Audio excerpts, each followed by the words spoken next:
I found this website that lists the death rate of different countries by cause. You have all different causes here. And if you go down to malnutrition, you see some interesting data. You hear the imperialist narratives that nations like North Korea, Venezuela, Cuba, that socialism has starved them, that they're all starving to death. I heard recently someone say that people in North Korea are digging up worms and maggots on the ground because they're so hungry. Well, if you look at South America here, you see Venezuela has one of the lowest death rates for malnutrition in the entirety of South America.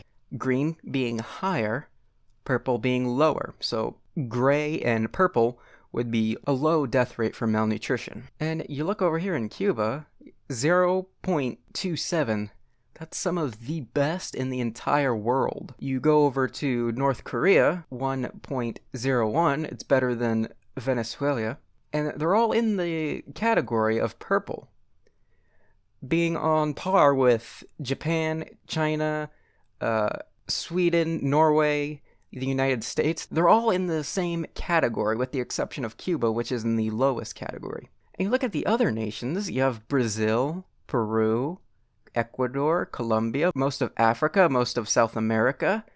You're more likely to starve to death in those nations than in Cuba, Venezuela, or North Korea. We have France, Norway. Like, you look at Norway, it's nearly on par with North Korea. In fact, on the little list here, it's almost next to Norway. You're better off in North Korea, Venezuela, and Cuba than you are in France, most of South America, most of Africa, and some parts of Asia. Yeah, you almost never hear about starvation deaths in Latin America. You hear about it in Africa, but you mainly hear about it happening in North Korea and Venezuela.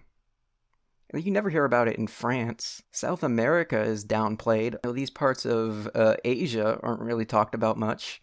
India, they mainly focus on countries like North Korea, Cuba, Venezuela, and Africa. Those are what the starvation deaths that you hear about.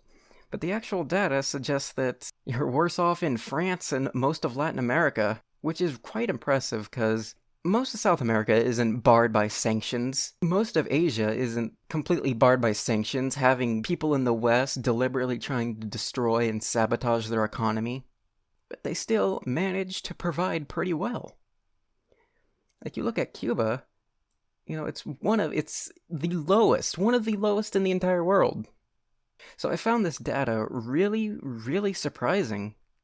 Like El Salvador, Guatemala, I've never heard anyone talk about that. Bolivia, it's all ignored. So you really, really shouldn't trust the imperialist narratives on these types of things.